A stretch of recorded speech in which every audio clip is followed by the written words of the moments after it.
What's going on, guys? Welcome on into the recap, and we have technically a $9 loss. I did move my stop loss to break even, so in theory, this should not have actually been. It's a break even trade.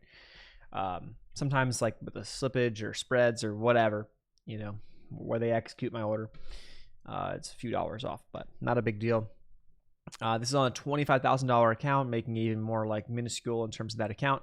So. What was the trade? This was a long trade, and I played the Dow, so US 30, and on the 5-minute time frame. Now, when I pull up the chart, okay, you might laugh, you might cry, but sometimes it's how it goes.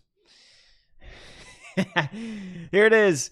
Here it is. So this is on Trade Locker, the platform where this is executed on.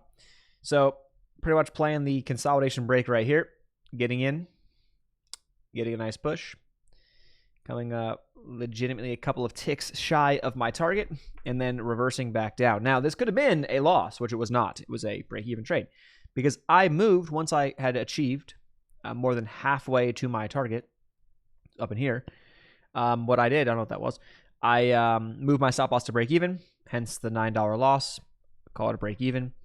And I did not lose what was planned to be about $135 to make about $250, $260 and change is what the ultimate plan was on this trade.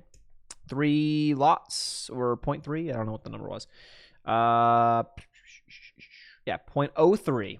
I don't know. However that's calculated. I don't know. I just go in. What I do on these trades is I just go in. I draw my stuff out. Stop loss under the breaking candle low. In this case, could have had my stop loss here, but I moved it to here for the sake of this situation because I want to see the breaking candle. I want to get that push, and it isn't. I mean, ultimately, right? Like we're pretty bullish, right? Pulled back. Okay, the trade didn't work, but higher lows, and it might go. Today, it's not my trade anymore.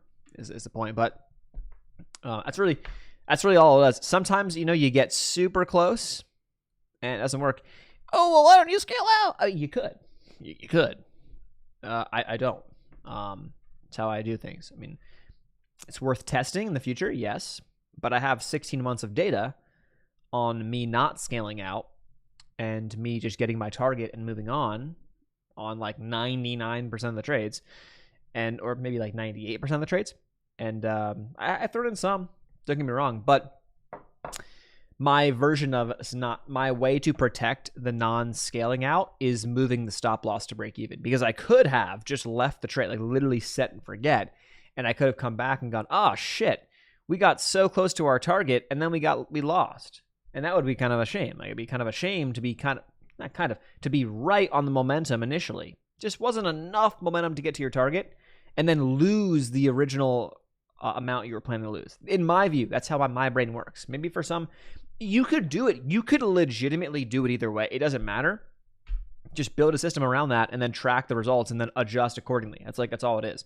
So I have just built the system around the way I do things and I track accordingly, and it works. There are ways to optimize it. I'm not saying that I can't. I think the bigger needle mover in terms of optimization is just being a little more picky on the setup quality, looking at higher time frames and then shorter time frames, versus trying to play the scale up. That's like a little move the needle, which is great. Don't get me wrong. I'm not against doing that if it made me more money in the long run, but it's not what I believe is a bigger needle mover in terms of like making more money, right? So bring it back in here. That puts us at an additional. I guess you can call it a break even. It's going to go down as a loss, technically speaking, but I'm going to call it a break even. So if you go through the math, so far in the month, okay, the month of August, let's see, back to here, right? We have 2 losses. This was a loss. 3 losses. That was a break even. Loss. 4 losses, break even. 5 losses, break even. 6 losses, break even. 7 losses. And a bunch of break evens.